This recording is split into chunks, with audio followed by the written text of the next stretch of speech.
bersatu di dalam doa. Bapa Surgawi, Bapa yang baik, kami bersyukur di pagi hari ini Tuhan, di mana Engkau begitu baik membangunkan kami dari tempat tidur kami masing-masing dalam keadaan sehat. Terima kasih Bapa, terima kasih. Kami butuh hikmat-Mu di pagi ini Tuhan, di mana kami rindu merenungkan firman-Mu sebagai bekal kami menjalani hari kami. Terima kasih Bapa, segala puji hormat hanya bagi-Mu Tuhan. Di dalam nama Tuhan Yesus Juru Selamat kami yang hidup, kami berdoa dan kami mengucap syukur. Amin. Shalom, selamat pagi buat kita semua. Selamat pagi buat Amang Inang dan Bapak Ibu yang dikasihi Tuhan. Firman Tuhan di pagi hari ini sebagai renungan kita, yaitu di hari Sabtu 18 Februari 2023, diambil dari Mika pasal yang ke-6 ayatnya yang ke-8. Di dalam bahasa Batak dikatakan, nunga di pabotohon ibana tuho ale jolma, manang aha nadenggan, jala manang aha nani luluan ni Jahoba sian ho. Nda holan na mangulahon uhung dohot holong ni roha di habasau, jala marpangalaho haserepon maradopon debatang. Hai manusia, telah diberitahukan kepadamu apa yang baik dan apakah yang dituntut Tuhan daripadamu selain berlaku adil, mencintai kesetiaan, dan hidup dengan rendah hati di hadapan Allah. Kalau kita membaca firman ini, kita sepertinya bertanya, mengapa Tuhan berbicara melalui Nabi Mika kepada umat supaya semua manusia berlaku adil, mencintai kesetiaan, dan rendah hati. Ternyata memang ada yang melatar belakangi, di mana di abad yang ke-8 sebelum Masehi di kerajaan Yehuda itu, ternyata memang para imam itu tidak melakukan apa yang seharusnya dilakukan. Sebenarnya imam itu adalah penjaga kerohanian atau iman daripada jemaat itu, moral, tetapi mereka berlaku pasif. Para pemimpin juga pada zaman itu berlaku jahat. Mereka semena-mena menyalahgunakan kepercayaan yang ada. Para pedagang juga tidak berlaku jujur. Mereka mempermainkan timbangan. Begitu juga para hakim yang sesungguhnya mereka harus melakukan keadilan, tetapi mereka juga tidak melakukannya, bahkan mereka mau disogok pada zaman itu, sehingga tidak ada keadilan. Lalu timbul juga nabi-nabi palsu, di mana sebelumnya mereka mengatakan dan berkata-kata tentang Tuhan, tiba-tiba mereka berbalik mendengarkan perkataan manusia. Para petani juga di zaman itu diperlakukan semena-mena, tidak ada sedikit pun dihargai atau dilihat dengan baik. Lalu bagaimana kita sebagai umat Tuhan bisa melakukan hal yang tiga ini?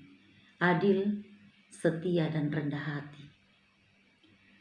Kita sebagai umat yang telah ditebus, diangkat dari dosa, diselamatkan. Itulah sebabnya Tuhan menuntut kita sebagai manusia, umat Tuhan, supaya kita berlaku adil. Adil itu seperti apa? Yang pertama, adil itu tidak memandang muka, tidak pilih kasih. Dia bisa mengatakan kebenaran dengan tidak pilih kasih. Kalau memang itu benar, dia berani mengatakan benar. Karena Nabi Mika pun seperti itu. Walaupun dia tinggal di perkampungan kecil sebagai pribadi yang sederhana, dia tetap berani mengatakan kebenaran. Itulah yang dikatakan keadilan. Jadi adil itu berarti kita harus mengatakan yang benar itu benar, yang salah itu salah. Jadi iya di atas iya dan tidak di atas tidak.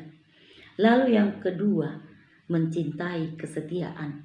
Sebagai umat Allah yang sudah ditebus, Tuhan juga menuntut dari kita supaya kita berlaku setia.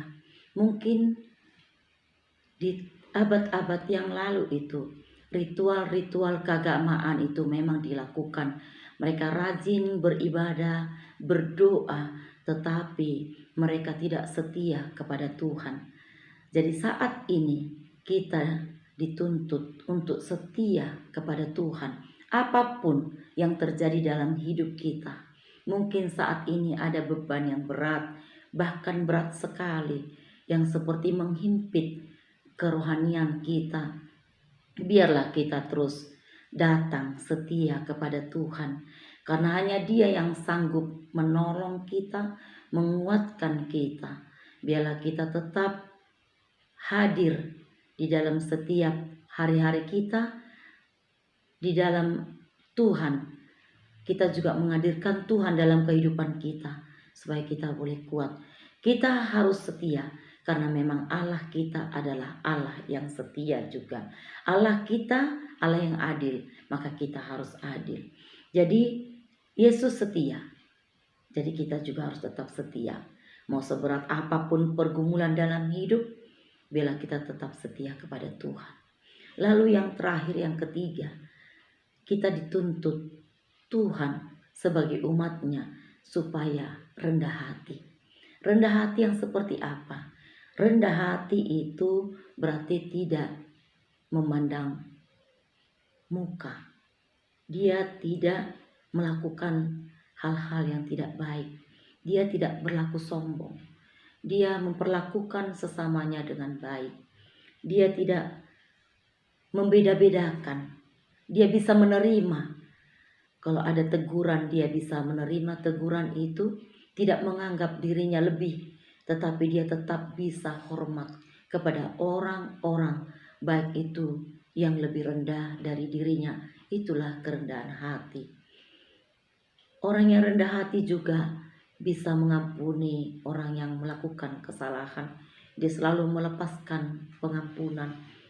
Orang yang rendah hati tidak memandang sebelah mata kepada sesamanya, tetapi dia selalu melakukan kasih, kasih dan kasih. Itulah kerendahan hati.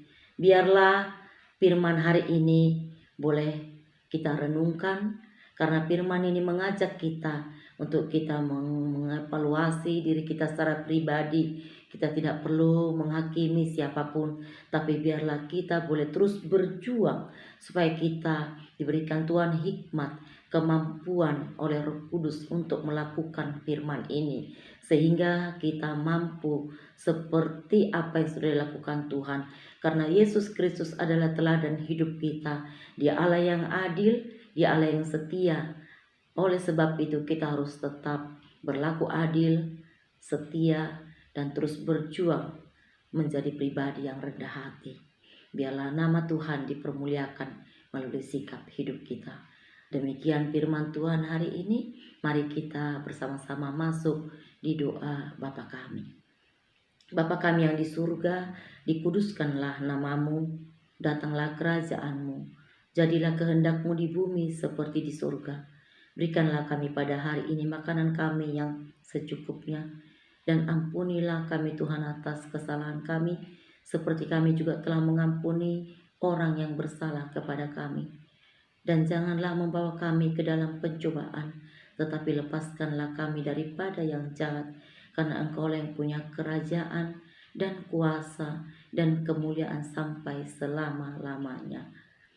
Anugerah dari Tuhan kita Yesus Kristus dan kasih setia dari Allah Bapa, persekutuan dengan Roh Kudus, itulah yang memberkati kita pada hari ini sampai selama-lamanya. Amin. Tuhan Yesus memberkati kita semua.